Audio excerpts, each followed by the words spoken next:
بسم الله الرحمن الرحيم. السلام عليكم ورحمة الله وبركاته. الحمد لله رب العالمين، وبه نستعين على أمور الدنيا والدين، والصلاة والسلام على أشرف الأنبياء والمرسلين نبينا محمد وعلى آله وصحبه أجمعين. أما بعد. Kita panjatkan puji dan syukur kehadirat Allah Subhanahu wa taala yang telah menurunkan Al-Qur'an dan mengutus Rasul yang terakhir, Nabi kita Muhammad sallallahu alaihi wasallam, sehingga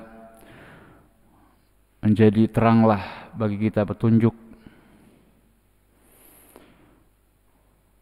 sehingga kita bisa berjalan menuju tujuan kita sesuai dengan pedoman, baik yang tertera, termaktub di dalam ayat-ayat suci sebagai firman Allah Subhanahu wa taala, maupun yang dijelaskan melalui lisan Rasulullah Muhammad sallallahu alaihi wasallam. Semoga selawat dan salam tercurah pada beliau dan kepada keluarga serta sahabatnya semua. Kaum muslimin dan muslimat rahimani wa rahimakumullah, melanjutkan ayat 136 dari suratul Baqarah yang kemarin telah kita bacakan, namun belum selesai, yaitu kita berhenti pada firman Allah Subhanahu wa ta'ala, wa ma utiyan nabiyyuna min rabbihim, dan beriman atau kami beriman kepada apa yang diberikan kepada para nabi dari Tuhan mereka. Kata Syekh Abdurrahman ibn Nasir As-Sa'di, وَمَا أُوتِيَ النَّبِيُّونَ مِنْ رَبِّهِمْ, di dalam firman Allah, dan beriman terhadap apa yang diberikan kepada para nabi dari Tuhan mereka, dalalatun ala anna 'atiyat ad-din hiya al-'atiyatul haqiqiyyah al-muttasilah bis-sa'adati ad-dunyawiyyah wal-ukhrawiyyah.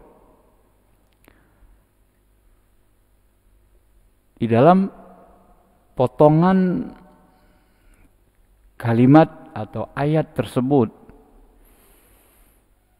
beriman terhadap apa yang diberikan kepada para nabi dari Tuhan mereka, ada dalalah, isyarat bahwa pemberian atau anugerah yang hakiki adalah yang berhubungan dan bersambung dengan sesuatu yang bisa membahagiakan dunia serta akhirat kita.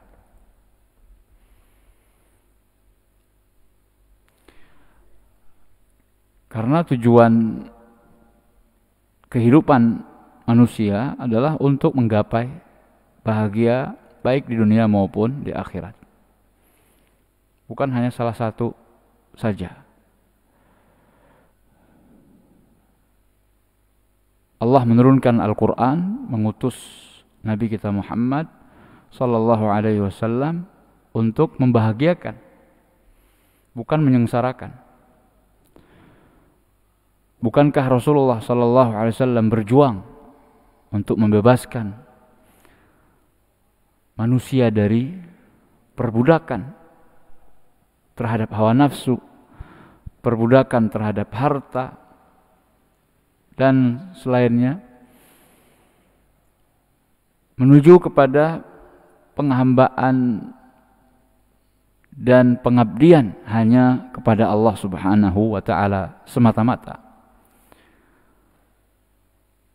Rasul sallallahu alaihi wasallam telah berjasa besar mengeluarkan umat manusia dari gelapnya alam jahiliyah menuju terang benderangnya alam tauhid, mentauhidkan Allah Subhanahu wa taala. Dan itulah kebahagiaan yang hakiki. Kebahagiaan ketika di dunia adalah ketika seorang lepas dari perbudakan kepada selain Allah. Kita hanya hamba Allah, bukan hamba uang, hamba dunia, hamba popularitas, hamba nafsu syahwat, hamba akal. Orang yang mendewa-dewakan akal, bahkan memprioritaskan akal daripada wahyu, ini juga diperbudak. Hamba teknologi, hamba selain Allah. Maka pada hakikatnya hidupnya tidak bahagia. Tapi ketika dia hanya menjadi hamba Allah Subhanahu wa taala semata-mata, maka dia akan mendapatkan kebahagiaan yang sejati. Dia akan merasakan perasaan yang luar biasa yang belum pernah dia rasakan ketika sebelumnya dia masih menjadi hamba-hamba selain Allah. Itulah hakikat kemerdekaan yang sebenarnya. Seseorang dikatakan sudah merdeka apabila dia lepas dari perbudakan pada selain Allah Subhanahu wa ta'ala. Lam ya'murna an nu'mina bima utiyal anbiya minal mulki wal mali wa nahwi dzalik. Allah Subhanahu wa ta'ala tidak memerintahkan kita untuk beriman terhadap apa yang diberikan kepada para nabi berupa al-mulk, kerajaan, kekuasaan, kepemilikan, wal mal, tidak beriman kepada harta nabi atau karena harta nabi, wa nahwi dzalik, atau yang sejenisnya. Bal amarana an nu'mina bima u'tu minal kutubi wasyara'i'. Namun kita diperintahkan oleh Allah untuk beriman terhadap apa yang diberikan kepada mereka berupa al-kutub, kitab suci, wasyara'i', dan syariat. Kita diperintahkan untuk beriman terhadap yang dibawa oleh Nabi sallallahu alaihi wasallam.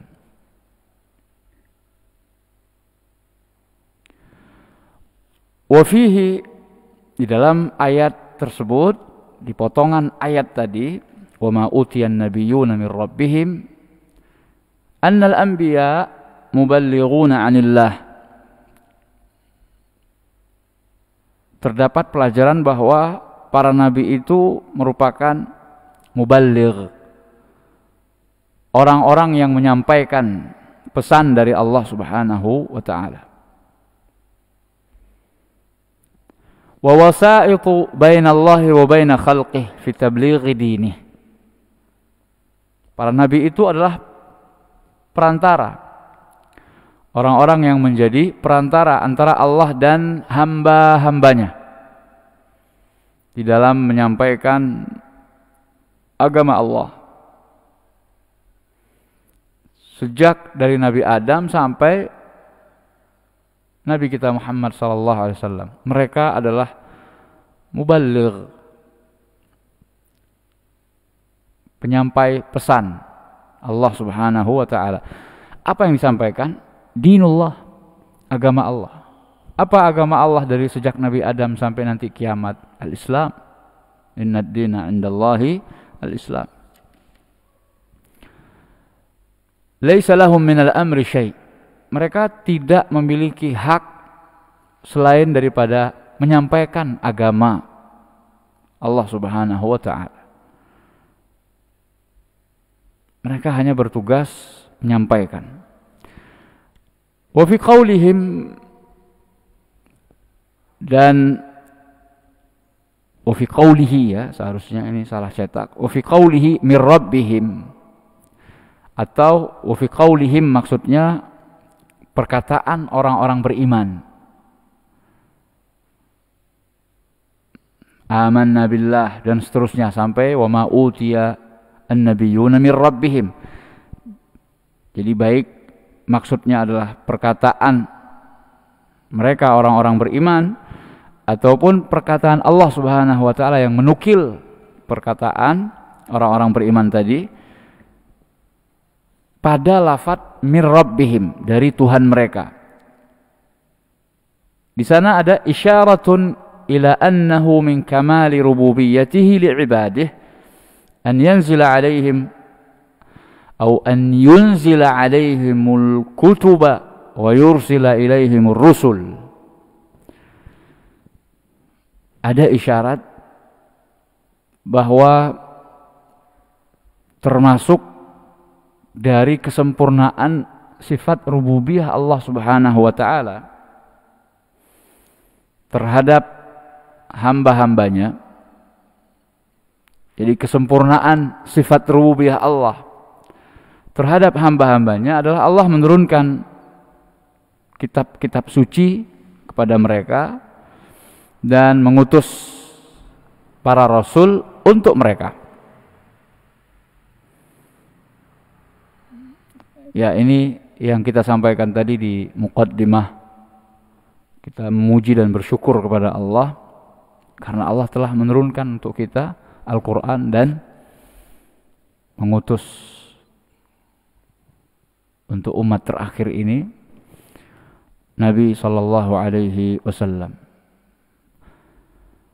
Fala taqtadhi rububiyyatuhu tarkuhum sudan wala hamalan. Maka tidak sesuai dengan konsekuensi rububiyahnya Allah Subhanahu wa taala kalau Allah membiarkan mereka, hambanya, begitu saja, sia-sia, sudan, wahamalan, dibiarkan, tidak diberi kitab suci, tidak diutus rasul. Ini enggak sesuai dengan tarbiyah Allah. Sifat rububiyah Allah ketika sudah menciptakan, kemudian memberi rezeki, lalu tidak diajari, tidak diberitahu apa yang menjadi kewajiban dari hamba-hamba tersebut, apa yang menjadi tujuan mereka diciptakan, tidak ada pemberitahuan. Maka ini tidak sesuai dengan konsep rububiyah Allah Subhanahu wa taala yang sempurna. Berarti ada kurang di sana. Sehingga ketika diturunkannya kitab suci, kemudian diutus para rasul, di sini menunjukkan kesempurnaan rububiyah Allah Subhanahu wa taala. Sudah tidak ada lagi celah untuk protes kepada Allah Subhanahu wa taala karena semuanya telah Allah berikan. Sehingga tidak pantas bagi seseorang itu ketika dia bermaksiat kepada Allah kemudian dia dihukum, diberi azab oleh Allah Subhanahu wa taala, kemudian mengatakan Allah zalim. Kita yang zalim.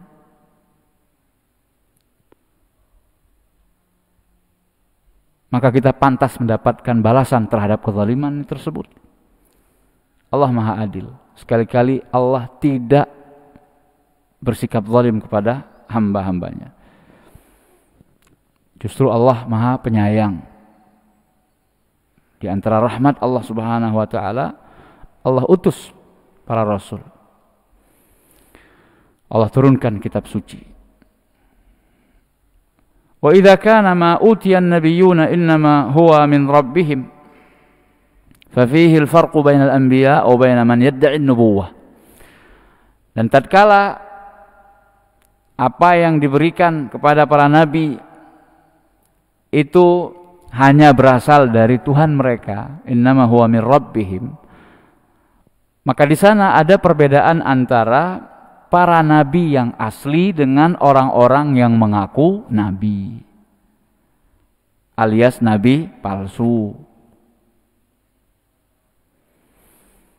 Jadi kata-kata mir rabbihim itu menunjukkan bahwa para nabi itu memang betul-betul berasal diutus dari Rabb mereka, dari Allah Subhanahu wa taala. Bukan seperti Musailimah al-Kadzdzab, Al-Aswad al-Anazi, Tulaihah al-Asadi, dan nabi-nabi palsu yang lainnya.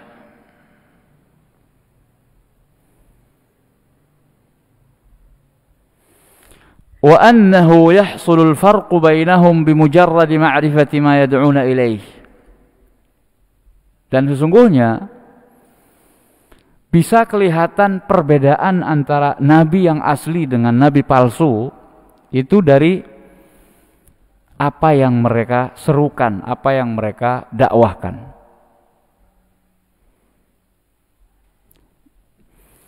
Nabi yang asli mendakwahkan tauhid dan mengajak manusia untuk hanya menyembah Allah Subhanahu wa taala. Nabi palsu itu biasanya mengajak manusia untuk bersikap berlebih-lebihan kepadanya. Dan memang dari pengakuan dia sebagai nabi, ya nabi palsu itu, dari pengakuannya sebagai nabi itu sudah menunjukkan kalau dia berhasrat untuk dilebih-lebihkan. Kebohongan yang pertama yang dia lakukan adalah sebuah dosa yang sangat besar sekali, mengklaim kalau Allah memberikan wahyu kepadanya padahal tidak. Itu kan sudah berbohong atas nama Allah.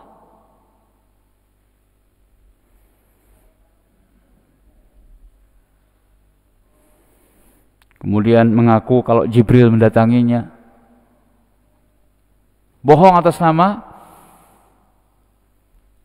malaikat terbaik.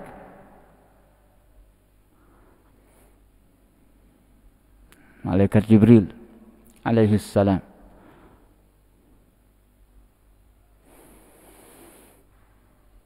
Farrusulu la yad'una illa ilal khair wa la yanhauna illa an kulli syarr. Para rasul itu, para nabi, tidaklah menyeru, tidaklah mengajak kecuali kepada kebaikan, dan tidaklah melarang, mencegah kecuali dari keburukan, kemungkaran. Wa kullu wahidin minhum yusaddiqul akhar.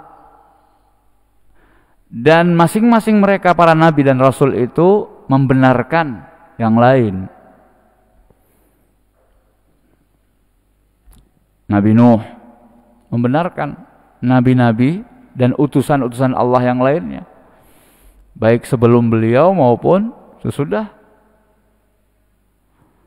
Nabi Isa mengabarkan, membenarkan nabi-nabi yang diutus sebelum Nabi Isa, seperti nabi yang terbesar di kalangan Bani Israel, Nabi Musa. Kemudian Nabi Isa juga mengabarkan akan kedatangan nabi yang terakhir, Nabi kita Muhammad sallallahu alaihi wasallam. Nabi kita Muhammad sallallahu alaihi wasallam juga membenarkan nabi-nabi sebelum beliau, dan tidak ada nabi setelah Nabi kita Muhammad alaihi salatu wassalam. Ini pertanda kalau nabi-nabi tersebut adalah nabi yang asli, saling membenarkan satu sama lain. Enggak ada nabi itu yang menafikan kedatangan Nabi Muhammad sallallahu alaihi wasallam. Bahwasanya nanti di akhir zaman ada nabi penutup itu diyakini oleh semua nabi. Bahkan seperti yang sudah kita sampaikan, ini merupakan perjanjian yang Allah ambil dari para nabi dan rasul sebelum Nabi kita Muhammad SAW. Dan sebelum mereka diangkat menjadi nabi dan rasul. Janji dulu. Allah ambil perjanjian tersebut. Baru mereka menjadi nabi dan rasul. Yaitu perjanjiannya apa? Kalau suatu saat ketika mereka para nabi itu masih hidup dan nabi yang dijanjikan, nabi akhir zaman tersebut datang dan muncul, maka wajib bagi mereka untuk berjuang membela nabi tersebut, membela apa yang didakwahkan oleh nabi tersebut. Maka dari ini, berdasarkan ini, kita mengatakan pendapat ulama yang berpendapat bahwa Nabi Khidir itu sudah wafat, sudah tidak ada lagi di zaman Nabi Muhammad SAW. Karena kalau seandainya Nabi Khidir masih hidup, sebagaimana khurafat sebagian kalangan yang mengatakan sekarang ini Nabi Khidir masih hidup. Di antara tanda Nabi Khidir itu katanya kalau salaman sama orang yang sudah sepuh, terus merasakan seperti tidak ada tulang di jari jemarinya itu, ya, nah itu tanda Nabi Khidir. Ternyata usut punya usut itu supaya melatih dan mendidik anak-anak kalau ketemu sama orang tua salaman. Karena dimotivasi, siapa tahu orang tua tersebut adalah Nabi Khidir. Jadi masih ada khulafat, khayalan dari sebagian kalangan kalau Nabi Khidir masih hidup. Padahal sebenarnya kalau seandainya beliau masih hidup, dulu kemana beliau pada saat perang Badar? Apakah beliau tidak tahu? Kalau memang masih hidup, dan pada saat itu Nabi Muhammad SAW pada saat-saat kondisi di mana beliau sangat membutuhkan bantuan. Memang Rasulullah hanya meminta bantuan kepada Allah, nggak butuh sama yang lain. Tapi ini masalahnya adalah perjanjian Allah kepada para nabi. Kalau mereka masih hidup di zaman di mana Nabi Muhammad muncul, Nabi Muhammad telah keluar mendakwahkan syariatnya, wajib bagi Nabi tersebut untuk membantu. Namun ternyata yang tersebut dan terucap di dalam bait-bait syairnya Hassan bin Thabit, pujangganya Nabi SAW, penyairnya Nabi SAW adalah Rasulullah Muhammad SAW dan malaikat Jibril. Di antara syair kebanggaannya Hassan bin Thabit dan juga kebanggaan kita, bahwasanya mereka para sahabat itu gimana nggak bangga? Mereka berada di kelompok di mana Nabi Muhammad SAW adalah pemimpinnya bersama malaikat Jibril. Luar biasa. Tidak disebutkan di sana ada Nabi Khidir. Dan memang sejarah tidak pernah mencatat nama-nama yang ikut perang Badar. Salah satunya adalah Nabi Khidir. Ya, ini manfaatnya kita belajar sehingga kita mengetahui mana fakta, mana yang sekedar khayalan belaka. Dan ini husnudzan kita kepada Nabi Khidir. Berarti beliau sudah wafat.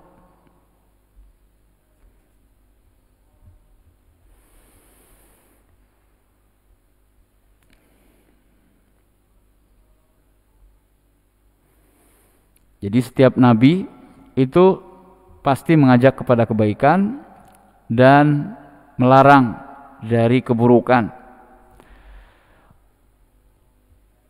dan satu sama lain di antara mereka membenarkan nabi-nabi sebelum mereka dan sesudah mereka. Wa yashhadu lahu bil haqqi min ghairi takhalufin wala tanaqudin likaunihi min 'indi rabbihim. Dan mereka mempersaksikan kebenaran tanpa pertentangan dan tanpa perselisihan. Jadi kata-kata mereka itu satu. Ajaran yang mereka bawa satu. Karena mereka berasal dari Tuhan yang satu, Allah Subhanahu wa taala. Beliau Syekh As-Sa'di di sini membawakan firman Allah, "Walau kana min 'indi ghairillah," kalau seandainya sesuatu tersebut berasal dari selain Allah, lawajadu fihi ikhtilafan katsira, maka pasti mereka akan menemukan perselisihan yang banyak, pertentangan yang banyak. Wa hadza bi khilafi man idda'a an-nubuwah, dan berbeda halnya dengan orang-orang yang mengaku sebagai nabi tetapi pada hakikatnya dia palsu. Fala budda an yatanaqadu fi ikhbarihim wa awamirihim wa nawahihim, maka pasti akan saling bertentangan antara berita-berita mereka, berita yang mereka sampaikan, wahyu yang katanya mereka dapatkan, dan berbeda antara perintah-perintah dan larangan-larangan mereka. Antara nabi palsu silahkan dilihat, dicek. Dalam sejarah ayat-ayat dusta Musailimah al-Kadzab, Musailimah sang pendusta, ingin menandingi surat Al-Fil. Alam tara kaifa fa'ala rabbuka bi ashabil fil. Ini surat Al-Fil untuk Nabi kita Muhammad sallallahu alaihi wasallam. Sedangkan ayat palsunya Musailimah Al-Fil, wa ma adraka mal fil. Gajah, tahukah kamu apa itu gajah? Terus dia mengatakan yang berbelalai. Semua orang sudah tahu gajah itu ada belalainya. Kelihatan banget kalau dia adalah nabi palsu. Kita aja orang non-Arab ketika mendengar al-fil, wa ma adraka mal fil, lahu dhanabun tawil, dia punya ekor yang panjang, kita menilainya, pantaskah itu jadi ayat? Ya karena memang dasarnya palsu ya. Musailimah al-Kadzab.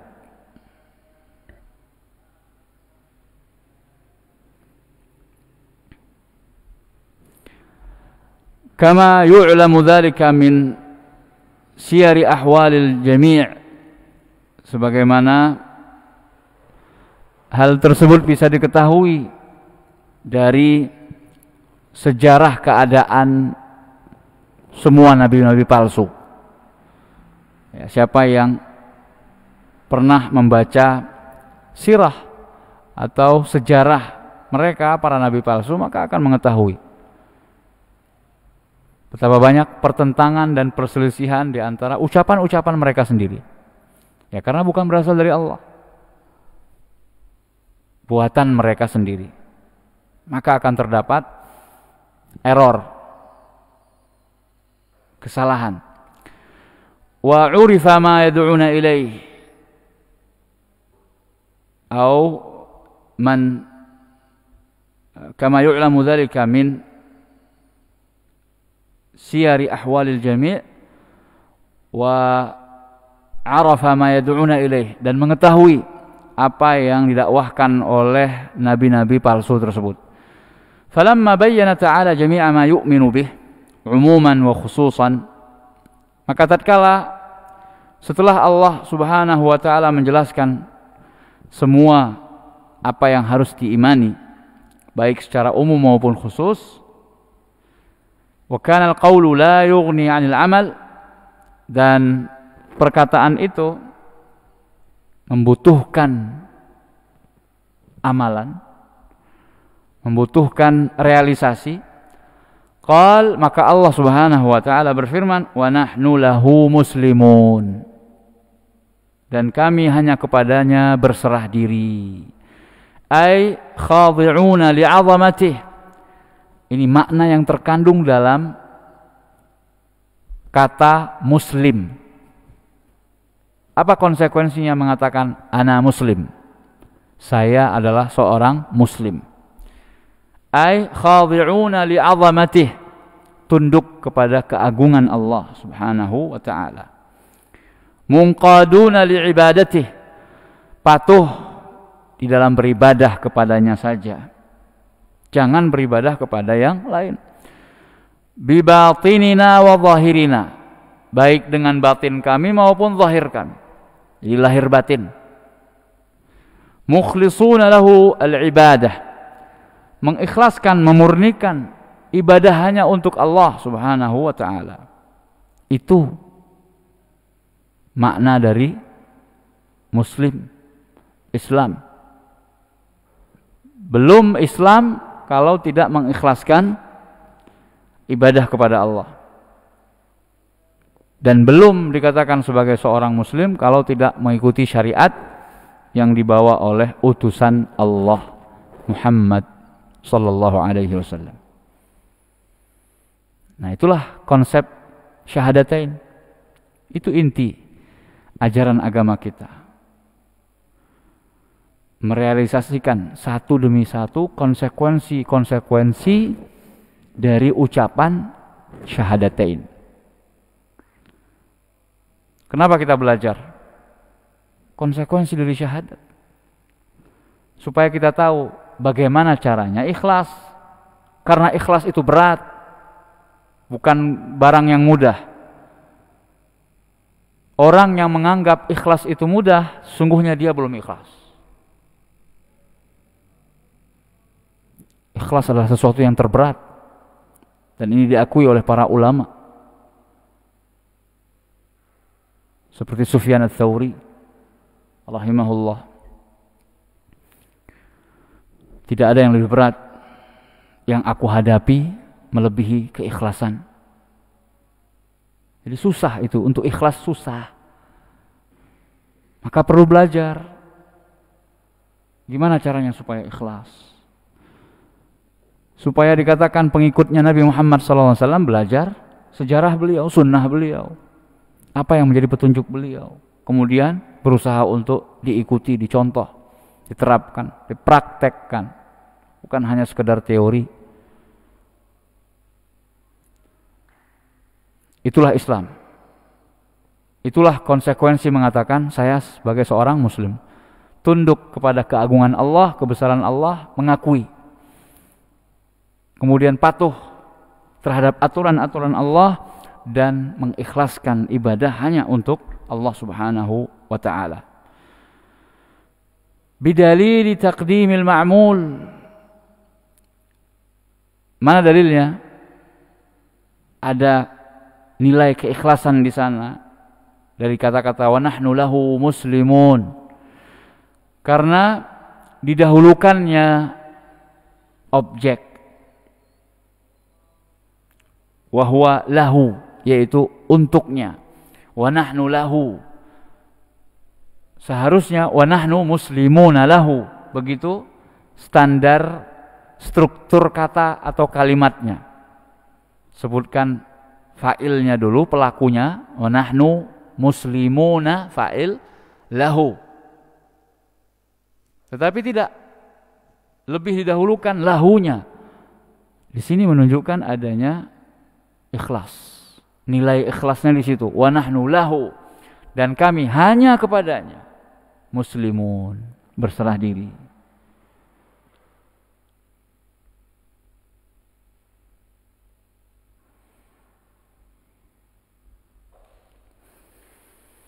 'alal 'amil, didahulukannya ma'mul 'alal 'amil. Ini kaidah. Di antara kaidah-kaidah al-hasr, pembatasan, adalah taqdimul ma'mul 'alal 'amil. Mendahulukan objek daripada subjek. Wa huwa muslimun. Amilnya di situ adalah muslimun, kata-kata muslimun. Faqad ishtamalat hadhihi al-ayatul karimah, kesimpulan dari apa yang kita sampaikan pada pertemuan yang lalu dan yang sekarang, beliau di sini khulasah, intisari dari dua ayat yang telah disampaikan tafsirnya oleh beliau. Faqad ishtamalat hadhihi al-ayatul karimah ala ijaziha wa ikhtisariha ala anwa' at-tauhid ats-tsalatsah. Sungguh ayat yang mulia ini telah mencakup jenis-jenis tauhid yang 3. Walaupun ayat ini singkat dan ringkas, yaitu tauhidur rububiyah. Dalam ayat ini mengandung tauhid rububiyah, bahwasanya Allah satu-satunya Rabb. Yaitu tadi, siapa yang menurunkan kitab suci? Allah. Siapa yang mengutus para rasul? Allah. Ini adalah konsekuensi rububiyah Allah. Maka di sana ada tauhid rububiyah. Wa tauhidul uluhiyah, dan mengandung tauhid uluhiyah. Mana buktinya? Tadi, ikhlas dalam beribadah kepada Allah. Wa nahnu lahu muslimun. Di sana ada tauhid uluhiyah. Wa tauhidul asma'i was sifat, dan tauhid asma was sifat. Tauhid di dalam nama-nama Allah dan sifat-sifatnya. Mana dalilnya? Mana buktinya kalau di dalam ayat tersebut ada tauhid asma wa sifat? Mana nama dan sifat Allah di sana? Mana? Qulu amanna billah. Dalam kalimat tersebut, di situ ada nama Allah. Allah. Ini tauhid asma wa sifat. Kemudian amanna billah, beriman kepada Allah itu tidak sempurna kalau tidak beriman terhadap nama-nama dan sifat.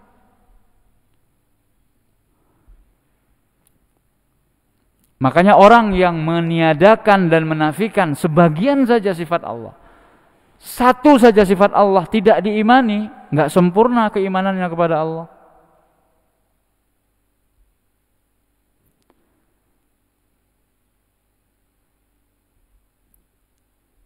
Ya, ada satu saja sifat Allah yang kita tolak, maka sungguh kita telah menyimpang. Ada satu sifat Allah yang Allah tetapkan untuk dirinya, lalu kita nafikan, kita katakan Allah nggak punya sifat itu, berarti kita mengingkari Al-Quran yang pertama. Kalau seandainya sifat tersebut ditetapkan oleh Al-Quran, kita mengingkari hadis Nabi SAW, tidak percaya kepada apa yang diberitakan oleh Nabi. Misalnya ketika Nabi mengatakan, yanzilu Rabbuna tabaraka wa ta'ala ila sama'id dunya.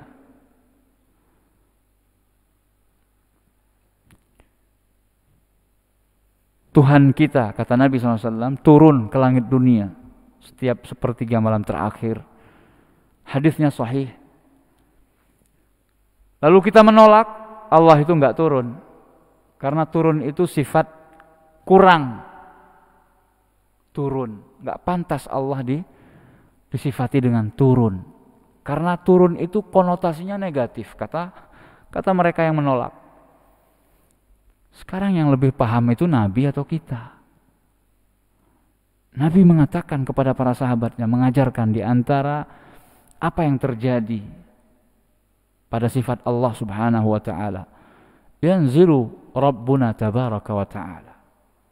dengan bahasa Arab yang fasih, bahasa Arab yang mubin. Yanzil Rabbuna. Mereka akhirnya bertakalluf untuk mentakwil. Itu maksudnya bukan Rabbnya yang turun, tetapi perintahnya. Maka di sana ada takdir yang mahdzuf. Yanzilu amru Rabbina tabaraka wa ta'ala. Jadi yang turun itu urusan Tuhan kita. Hanya gara-gara ingin menolak sifat turun dari Allah. Kalau Allah mengatakan dia turun, ya fa'alul lima yurid. Allah Maha berbuat terhadap apa yang dia kehendaki. Belum lagi ketika berita dari Nabi SAW mensifati Allah Subhanahu wa ta'ala nanti di akhirat, ketika neraka pengen terus minta tambahan karena dia ya'kulu ba'duhu ba'dha. Ya'kulu ba'duhu ba'dha. Jadi dia memakan. Kalau enggak ada yang dimakan, maka dia akan memakan dirinya sendiri. Neraka itu. Hal min mazid, apakah ada tambahan? Dia minta terus kepada Allah. Dan Allah tidak pernah berbuat zalim. Tidak kemudian menciptakan makhluk sekedar untuk memenuhi hasrat neraka. Tapi Allah memasukkan orang-orang yang memang berhak mendapatkan balasan neraka. Ya'juj wa Ma'juj yang paling banyak menjadi pengisi api neraka. Perbandingannya adalah 1:1000. Jadi dari kalangan manusia ada selain Ya'juj wa Ma'juj 1, Ya'juj wa Ma'juj 999.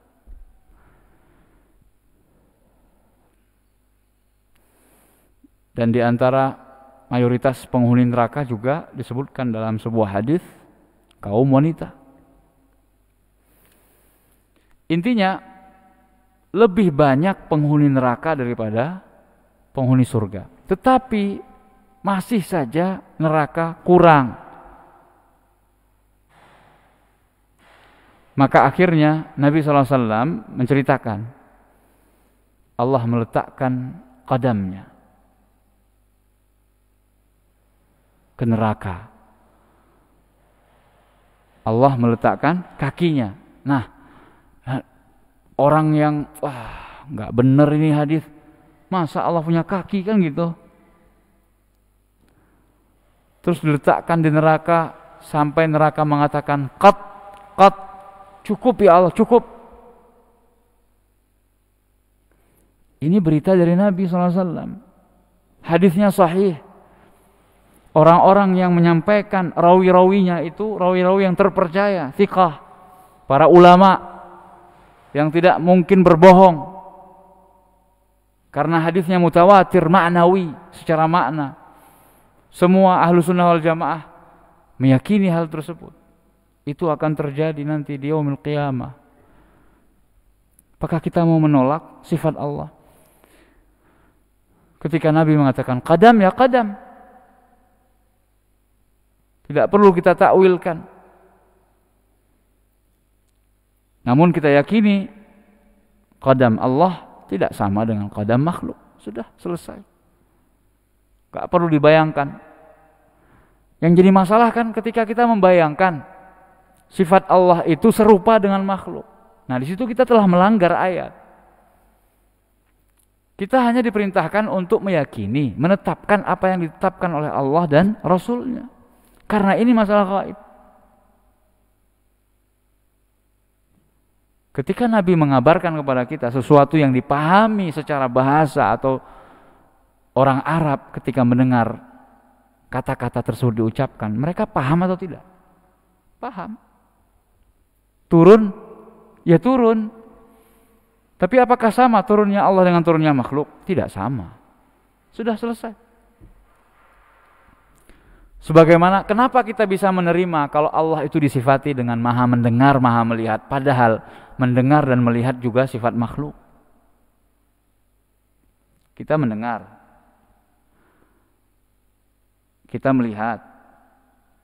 Allah juga dikatakan innahu huwas sami'ul basir. Maha mendengar lagi maha melihat. Tapi apakah ada di antara kita yang permasalahkan itu? Ahlussunnah wal Jamaah meyakini kalau Allah maha mendengar, maha melihat. Tentunya tidak sama pendengaran Allah dengan pendengaran makhluk. Penglihatan Allah dengan penglihatan makhluk enggak sama. Udah selesai. Kita kan tidak dituntut karena memang tidak ada keterangannya bagaimana pendengaran Allah. Allah mendengar itu pakai apa? Kan tidak ada penjelasannya. Ya sudah, tawakuf, berhenti. Tetapkan sebagaimana yang telah ditetapkan. Nafikan sebagaimana yang telah dinafikan. Allah tidak tidur, ya, karena Allah sendiri yang menafikan. La ta'khudhuhu sinatun wala naum.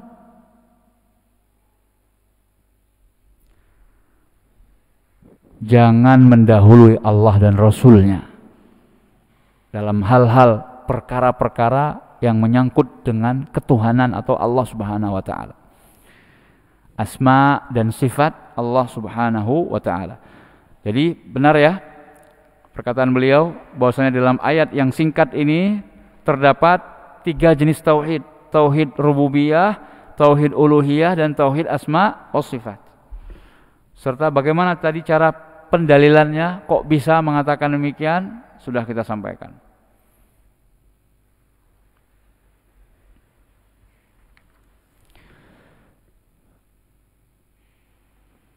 Kemudian beliau melanjutkan perkataannya, washtamalat 'alal imani bi jami'ir rusul wa jami'il kutub. Dan ayat ini mengandung keimanan terhadap semua rasul dan semua kitab suci. Wa 'ala at-takhsisid dalli 'alal fadl. Dan beriman kepada pengkhususan ketika Allah mengkhususkan penyebutan dari nabi-nabi yang disebutkan namanya, yang itu menunjukkan adanya keutamaan dari nabi tersebut. Ba'da ta'mim, setelah Allah mengumumkan beriman kepada semua rasul, semua nabi. Kemudian Allah sebutkan secara khusus beberapa nabi. Ini menunjukkan nabi yang disebutkan secara khusus tersebut memiliki fadl, keutamaan daripada nabi-nabi yang lain. Wa 'ala at-tasdiqi bil qalbi wal lisani wal jawarih wal ikhlas lillahi fi dzalik. Dan dalam ayat tersebut mengandung pembenaran baik dilakukan oleh hati, lisan maupun anggota badan, serta mengandung keikhlasan dalam beribadah kepada Allah semata-mata. Wa 'alal farqi bainar rusulis shadiqin wa man idda'a an-nubuwwatal kadzibin. Dan dalam ayat tersebut terdapat perbedaan antara para rasul yang benar, yang jujur, yang asli dengan orang-orang yang sekedar mengaku nabi padahal palsu, dusta, bohong. Wa 'ala ta'limil bari ibadahu kaifa yaqulun. Dan dalam ayat tersebut mengandung pelajaran bagaimana Allah Subhanahu wa ta'ala mengajarkan kepada hamba-hambanya apa yang harus mereka ucapkan. Allah katakan apa? Qulu amanna billah. Ayat 136. Qulu, itu kan firman Allah, perintah, katakanlah oleh kalian.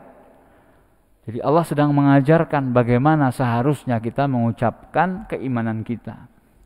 Amanna billah wa rahmatihi wa ihsanihi alaihim bin ni'amid diniyatil muttasilati bi sa'adatid dunya wal akhirah. Dan menunjukkan akan rahmat Allah Subhanahu wa ta'ala dan kebaikan Allah kepada para hambanya dengan pemberian anugerah kenikmatan dalam agama mereka yang akan menghantarkan kepada kebahagiaan dunia dan akhirat. Fasubhana man ja'ala kitabahu tibyanan likulli syai'. Maha suci. Zat yang telah menjadikan kitabnya menjadi penjelas segala sesuatu. Wahudan, dan menjadi petunjuk. Warahmatan, dan sebagai rahmat. Liqaumi yu'minun, bagi orang-orang yang beriman. Berimanlah kita kepada Allah. Ya ayyuhalladzina amanu aminu. Di sana ada penegasan. Wahai orang-orang yang beriman, berimanlah. Di sana ada isyarat tajdidil iman. Kita diperintahkan untuk selalu memperbaharui keimanan kita. Mudah-mudahan dengan kajian seperti ini, dengan kita terus belajar, mengkaji dan mengkaji, bisa menambah dan meningkatkan keimanan kita serta ketakwaan kepada Allah Subhanahu wa ta'ala. Dan efeknya, athar pengaruhnya dari peningkatan keimanan tadi hendaknya bisa terrealisasikan dan terwujudkan dengan bertambah banyaknya amal kita, bertambah bagusnya kualitas amal kita. Amin ya rabbal alamin. Demikian, mudah-mudahan bermanfaat. Mohon maaf atas segala kekurangan. Kita akhiri dengan doa kafaratul majlis. Subhanakallahumma wa bihamdik, asyhadu an la ilaha illa ant, astaghfiruka wa atubu ilaik. Wa sallallahu ala nabiyyina Muhammad wa ala alihi wa sahbihi wa sallam. Wa akhiru da'wana alhamdulillahi rabbil alamin. Wassalamualaikum warahmatullahi wabarakatuh. Fi soal? Tafadhal.